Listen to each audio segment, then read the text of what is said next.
வணக்கம். நித்யசுபம் சார்பில் உங்கள் நிஷா. இங்கு குறிப்பிடும் கணிப்புகள் அனைத்தும் பொதுவான ராசி மற்றும் லக்கணத்தை வைத்தே கணக்கிட்டுள்ளோம். உங்களது தனிப்பட்ட கணிப்பை எங்களது வலைத்தளத்தில் பெற்றுக்கொள்ளலாம். மேலும் எங்கள் வலைத்தளத்தில் ஜாத புத்தகம் பரிகாரங்களுடன் திருமண பொருத்தம், பெயர் பொருத்தம், ஜாதக கல் பொருத்தம் மற்றும் ஆஸ்ட்ரோ பொருட்கள் விற்பனைக்கு என பல வசதிகள் உள்ளது. வாங்கல் தலைப்பிற்கு செல்வோம். கன்னி ராசிக்காரர்களுக்கு இந்த மாதம் 10ஆம் வீட்டின் அதிபதியான புதன் சுக்கிரனுடன் சேர்ந்து 12ஆம் வீட்டில் அமர்வார். இதனால் வியாபார நடவடிக்கைகளுக்காக பல்வேறு இடங்களை சுற்றி ஓட வேண்டிய நிலை ஏற்படும்.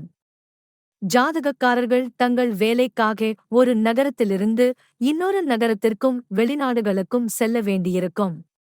இது ஜாதகக்காரர்களுக்கு நன்மை பயக்கும் மற்றும் அவர்களின் வேலை சுயவிவரத்தில் நிலையும் வலுவடையும். சனி இந்த மாதம் முழுவதும் 7ஆம் வீட்டில் அமர்வதால் தொழில் தங்கள் முடிவில் இருந்து முடிவுகளை எடுக்கத் தொடங்குவார்கள். அவசரப்பட்டால் எதிர்மறையான சூழ்நிலைகளை விளைவிக்கும் தவறான முடிவுகளை அவர்கள் எடுக்கலாம். 5ஆம் வீட்டின் அதிபதியான சனி இந்த மாதம் முழுவதும் 6ஆம் இடத்தில் இருப்பார். இது ஒரு வக்ர நிலையில் அமர்ந்திருக்கும். எனவே உங்களால் முடிந்தவரை கடினமாக உழைக்க வேண்டும். அதிலிருந்து சரியான முடிவுகளைப் பெற்று தேர்வுகளில் சாதகமான சூழ்நிலையை எதிர்பார்க்கலாம். சுக்கிரன் 12ஆம் வீட்டில் புதனுடன் அமர்ந்து வக்ர சனியின் முழு செல்வாக்கைப் பெறுவார். செவ்வாய் 4ஆம் வீட்டில் அமர்ந்து 12ஆம் வீட்டைப் பார்ப்பதால் ஒட்டுமொத்த குடும்பச் செலவுகளும் உயரும். குடும்பத்தில் சில வகையான செயல்பாடுகள் உங்கள் வீட்டில் நிதி செலவினங்களை அதிகரிக்கும்.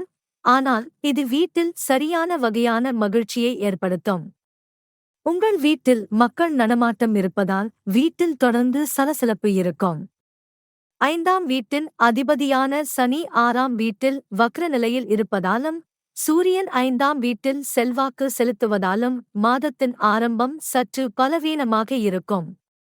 இது உங்கள் அன்புக்குரியவருடன் ஈகோ மோதலை ஏற்படுத்தும். மாதம் முழுவதும் 7ஆவது வீட்டில் ராகு இருப்பதால் உறவுகளில் ஏற்ற இறக்கங்கள் ஏற்படும். உங்கள் வாழ்க்கை துணை சில கவனக்குறைவுகளை வெளிப்படுத்தலாம் மற்றும் தங்களை உயர்ந்தவராக கருதி தங்கள் சொந்த விருப்பத்தை பின்பற்ற முயற்சிப்பார். இதன் காரணமாக காதல் உறவில் பிரச்சனைகள் அதிகரிக்கும். சூரியன் 11ஆவது வீட்டில் அமைந்து சரியான வகையான நிதி ஆதாயங்களை உறுதி செய்வார். இதனால் நிதி நிலையில் முன்னேற்றம் ஏற்படும். இதனால் உங்கள் நிதி நிலைமை வலுவடையும்.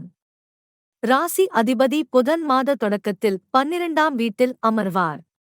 அது மட்டுமின்றி வக்ர சனியும் 6ஆம் வீட்டில் அமர்ந்து புதன் மீது பார்வையை வைப்பார். மாற்று மாதத்தின் தொடக்கத்தில் இருந்து செவ்வாய் 9ஆம் வீட்டில் அமைந்து புதனைப் பார்ப்பார்.